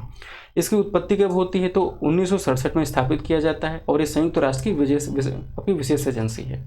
ये उसका उद्देश्य क्या है, तो ऐसी संतुलित और सुलभ अंतर्राष्ट्रीय बौद्धिक संपदा प्रणाली विकसित करना जो रचनात्मकता और को पुरस्कृत करती हो और नवाचार को बढ़ाती हो और आर्थिक विकास में योगदान देती हो। ठीक है, ये सारी चीज़ें हैं, यानी कि आपने जो अपनी क्रिएटिविटी से कोई नई चीज़ बनाई, ठीक है, उसके बारे में। यहाँ पर 193 यहाँ पर कुल मेंबर हैं और भारत अब इसका 1975 से इसका सदस्य है।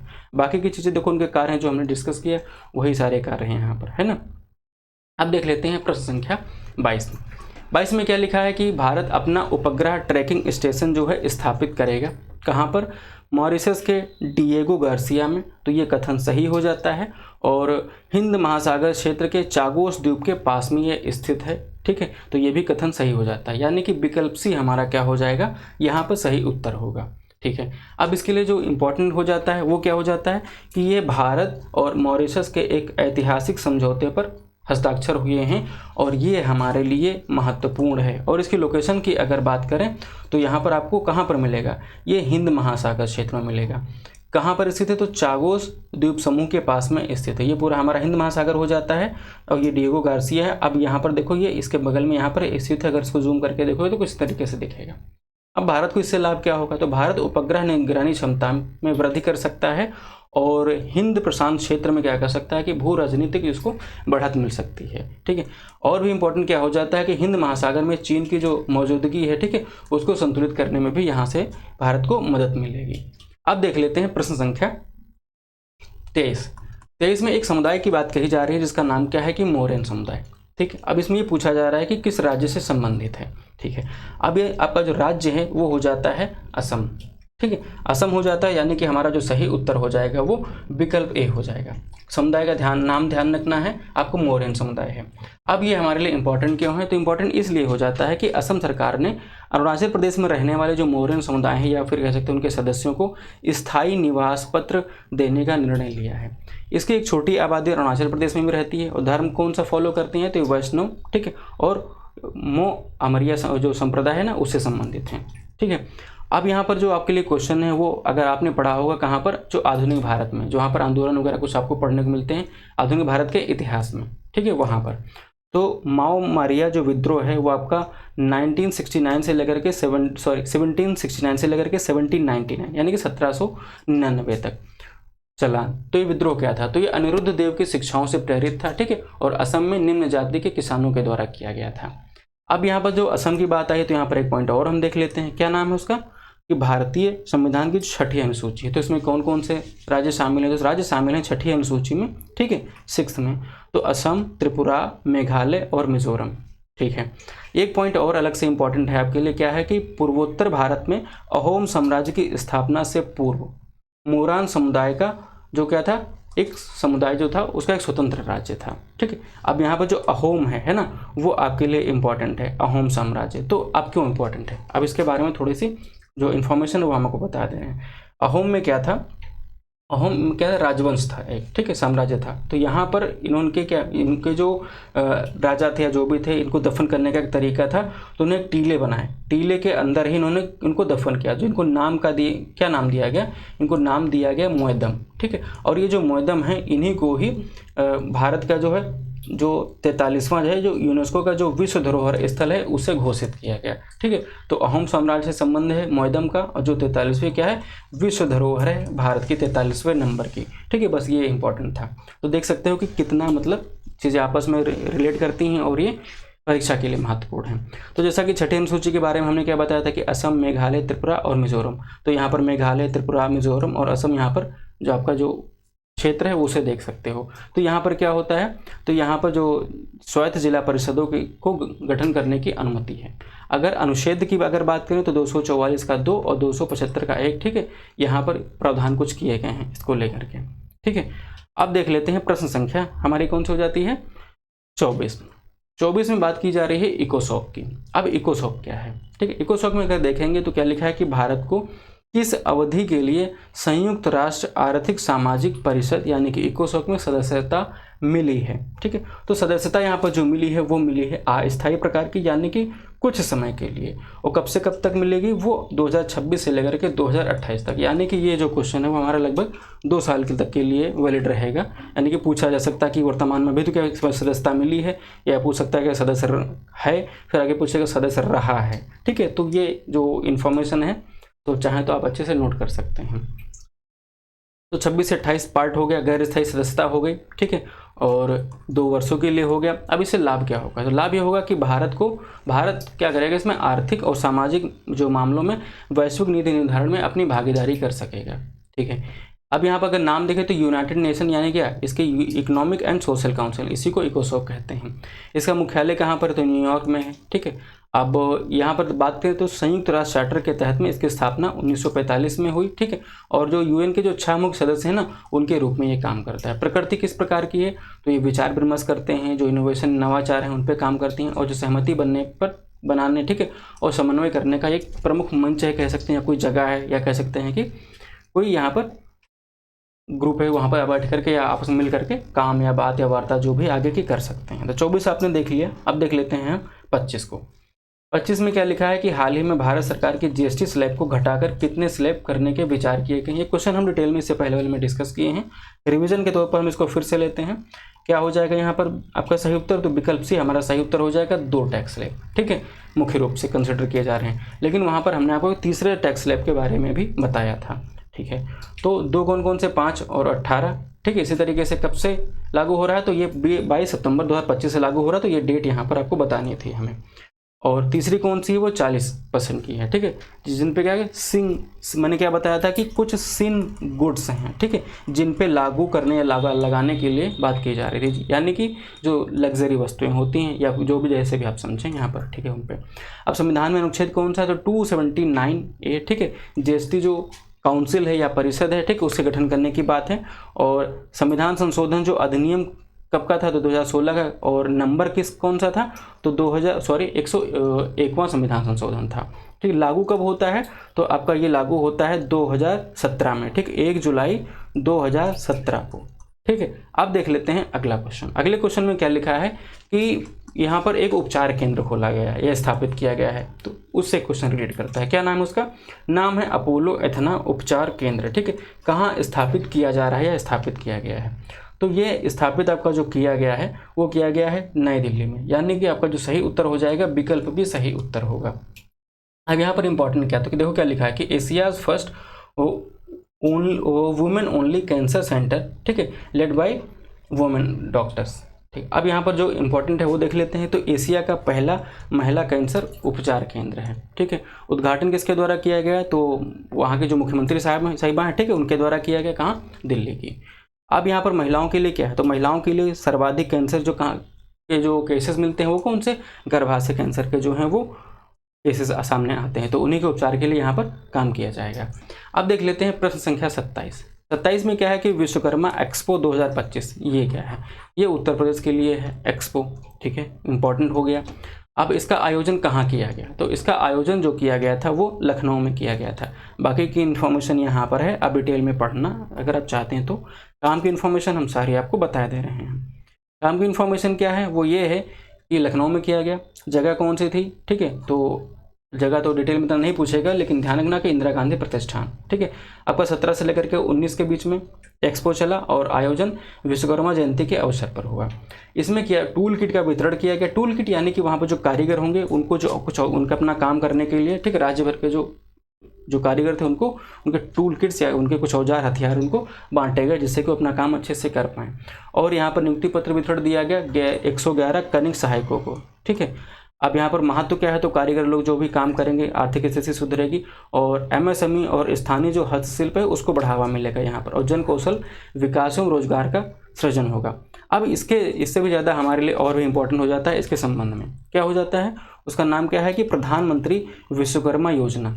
ठीक है, अब यहाँ पर उसका नाम आया तो इसको भी यहाँ पर देख लेते हैं। तो इसकी घोषणा की जाती है 15 अगस्त 2023 को, लेकिन इसकी शुरुआत होती है 17 सितंबर 2023 को। इसका उद्देश्य क्या रहता है, इसका उद्देश्य ये रहता है कि कारीगरों एवं शिल्पकारों के उत्पादों की गुणवत्ता में सुधार करना और उन्हें घरेलू और वैश्विक मूल्यों की श्रृंखलाओं से जोड़ना, यानी कि उनका सामान मतलब कह सकते हैं कि देश में बिक सके और उसका एक्सपोर्ट भी किया जा सके। ठीक है, तो इसके लिए सारे काम यहाँ पर किए गए। बाकी यहाँ पर जो भत्ते की बात चल रही है, टूल किट की बात चल रही है, ठीक है, और 3 लाख तक यहाँ पर ऋण देने का भी काम वाली बात चल रही है, मतलब बात की गई और दिया जा रहा है।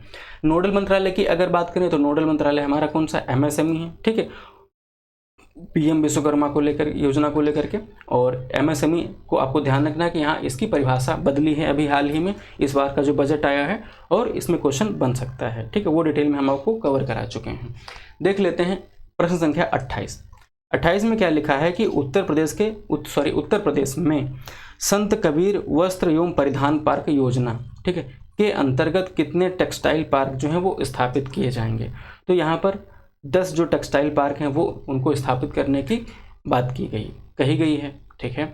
अब यहाँ पर जो हमें देखना है वो क्या हो जाएगा, तो यहाँ पर इससे होगा क्या, तो रोजगार सृजन होगा, ठीक है। मॉडल कौन सा होगा, तो मॉडल होगा पीपीपी, ठीक है, और जीडीपी में इनका भी योगदान होगा। अब यहाँ पर एक नाम सुनते होंगे, क्या नाम है उसका, बखीरा बर्ड सेंचुरी। वो कहाँ पर है, वो यहाँ कहाँ पर है, आपके संत कबीर नगर में है, ठीक है। तो ये संत कबीर वस्त्र एवं परिधान पार्क योजना थी, और ये संत कबीर जो है आपकी ये जगह है, वहाँ की हम बात कर रहे हैं, ठीक है, बखीरा बर्ड सेंचुरी, ठीक है। अब देख लेते हैं अगला क्वेश्चन जो लिखा हुआ है उसमें क्या है कि पोसो एक्ट के बारे में पूछा जा रहा है या कहा जा रहा है। पोसो एक्ट, इसका उद्देश्य क्या है, तो पोसो एक्ट का उद्देश्य ये हो जाता है कि यहाँ पर कार्यस्थल पर महिलाओं के यौन उत्पीड़न से रक्षा की बात की जाती है। तो यानी कि विकल्प सी हमारा सही उत्तर हो जाएगा।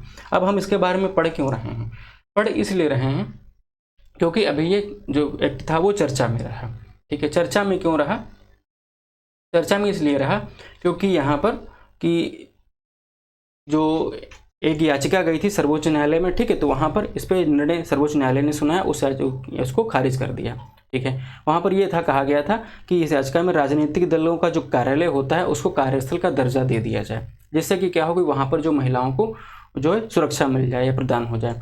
तो जो अपन न्यायालय का कहना था कि वहाँ पर कोई भी व्यक्ति जो जाता है वो रोजगार के लिए नहीं जाता है, ठीक है, और ये जो कार्यालय होते हैं वो नौकरी नहीं देते। वहाँ पर जो भी काम करता है तो वो कोई जो भी होता है वो अपनी इच्छा से जाता है या अपने स्वार्थ के उद्देश्य से जाता है, कुछ इस तरीके से उन्होंने उनकी व्याख्या की।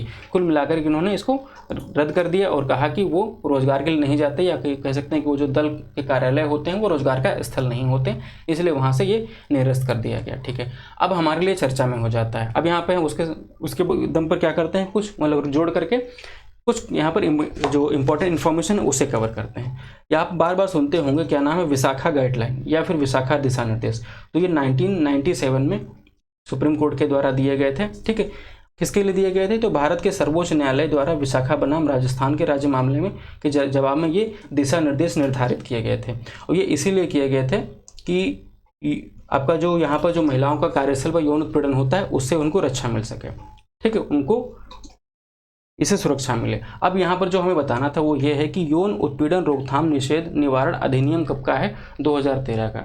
तो इसी से जुड़ा आपका अधिनियम कब का होगा ये, तो ये अधिनियम को और किस नाम से जानते हैं, तो पोसो अधिनियम के रूप में भी इसे जाना जाता है, ठीक है। बाकी की जो चीज़ें थी आपने कवर कर लिया। तो जो विशाखा गाइडलाइन बनी थी तो ये हमें बताना था आपको, आपने देख लिया कब, तो आपने टाइम देख लिया। और जब बाद में ये एक्ट बना, ठीक है, तो ये जो विशाखा गाइडलाइन थे, ठीक है, तो इसका क्या बनी, आधार बनी, ठीक है। तो 2 पॉइंट आपको ये जरूर से याद रखना है, ठीक है। अब देख लेते हैं कुछ जो फैक्ट यहाँ पर हैं जो इस हफ्ते के जो आपके लिए महत्वपूर्ण है उन्हें कवर करते हैं। क्या है, कोई आपका पहला फैक्ट ही लिखा है कि डेमोग्राफी यानी कि रिप्रेजेंटेशन लिमिटेशन, ये एक पुस्तक है। तो किसकी है, तो ये रवि के मिश्रा साहब की है। अब यहाँ पर लिखा है कि अम्बू करंगल कार्यक्रम है, तो ये तमिलनाडु सरकार का है। अब क्या है, तो इसमें गरीब बच्चों को शिक्षित करना इनका काम है। अब आपके लिए जो इम्पोर्टेंट है उसे हाईलाइट कर लेना या नोट कर लेना। क्या है कि सुहेल देव के स्मारक का जो उद्घाटन है तो योगी आदित्यनाथ के द्वारा उत्तर प्रदेश में किया गया। कहाँ किया गया, तो बहराइच में किया गया। बहराइच में कहाँ पर किया गया, तो चित्तौरा झील के तट पर किया गया। तो ठीक है, देखो 3 पॉइंट आपको यहाँ पर मिलते हैं। कौन कौन से, सुहेल देव स्मारक, ठीक है, जगह बहराइच, झील कौन से, चित्तौरा, तो चित्तौरा झील या सुहेल देव स्मारक, ठीक है, या फिर कह सकते हैं कि जिला, तीनों पॉइंट आपको ध्यान रखना है। अब भारत का पहला वंदे भारत रेल का रख रखाव डिपो जो है वो जोधपुर में शुरू किया गया, और एक पुरस्कार दिया गया आपदा जोखिम न्यूनीकरण के लिए, ठीक है, UN सासाकावा पुरस्कार प्रदान किया गया। किसको प्रदान किया गया, तो ये मृत्युंजय साहब को प्रदान किया गया। ये कौन है, तो ये जो IMD है, ठीक है, तो उनके ये हेड हैं। अब आपदा जोखिम न्यूनीकरण यानी कि इस पद पर रहते हुए इन्होंने जो आपदा जो थी, ठीक है, तो उसका जो जोखिम हो उसको कम करने में बहुत अपना योगदान दिया था, उसके लिए पुरस्कार प्रदान किया गया, ठीक है। पुरस्कार का नाम फिर से देख लेना कि UN सासाकावा पुरस्कार, इतना शब्द अलग से लिखा मिल सकता है आपको परीक्षा में। अब IMD के बारे में हम आपको इससे पहले वाली क्लास में पढ़ाए थे, ठीक है, आपने क्या पढ़ा था, अगर याद होगा तो आपको समझ में आ गया होगा। अब देख लेते हैं कुछ अगला जो तथ्य है वो ये है कि चलो जीते हैं, यानी कि ये क्या है, फिल्म है। इसका प्रदर्शन किया गया। कब किया गया? तो प्रधानमंत्री मोदी के 75वें जन्मदिवस के अवसर पर इसका प्रदर्शन किया गया। अब बीमा सुगम पोर्टल लॉन्च किया गया, कहाँ पर? हैदराबाद में। तो ये किससे संबंधित है? तो एकल डिजिटल बाजार से संबंधित है। और यहाँ पर ऑपरेशन हॉक जो है उसकी बात आई सामने। तो ये क्या है? तो सीबीआई द्वारा एक ऑपरेशन के तहत में अंतर्राष्ट्रीय ऑनलाइन बाल यौन शोषण नेटवर्क को है इसको ध्वस्त किया गया।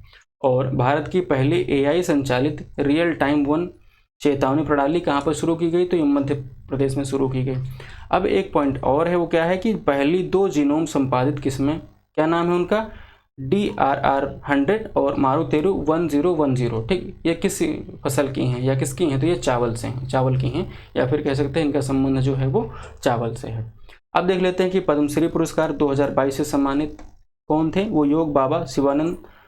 तो इनका निधन हो गया 128 वर्ष की उम्र में। कहाँ से संबंध रखते थे ये? तो बनारस से संबंध रखते थे। ठीक है। और WHO आयु अनुकूल शहर के रूप में जो मान्यता दी गई है तो किसको दी गई है? तो केरल को दी गई। केरल को कहाँ पर? तो कोझिकोड को दी गई है। और DRDO की नई मिसाइल परीक्षण रेंज की बात चल रही है, जिसका नाम क्या है? नाम है नवदुर्गा। तो इसकी आधारशिला रखी गई है कहाँ पर? आंध्र प्रदेश में। अब 12 साल बाद पुष्कर कुंभ का आयोजन, ठीक है, उत्तराखंड के गांव कहाँ पर हुआ? मांडा में हुआ। और एक पर हमला, दोनों पर हमला, रक्षा समझौता यानी कि नाटो पर आधारित वाली बात जो है वो किसके मध्य में हुआ?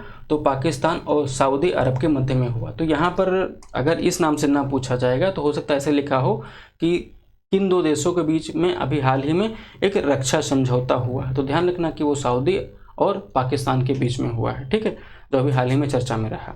और यहाँ पर जो इसकी डेली वाली PDF है वो आपको टेलीग्राम पे मिल जाएगी। ठीक है, और बाकी यहाँ पर वीकली वाली PDF है आपको यहाँ पर ऐप पे मिल जाएगी। तो यहाँ पर जाकर के आप यहाँ सारी चीज़ें जो हैं वो कवर कर सकते हैं। बाकी आपकी कोई क्वेरी है, कोई क्वेश्चन है या कुछ भी कोई दिक्कत है तो आप कमेंट करके अभी हमें बता सकते हैं, अपने सुझाव दे सकते हैं।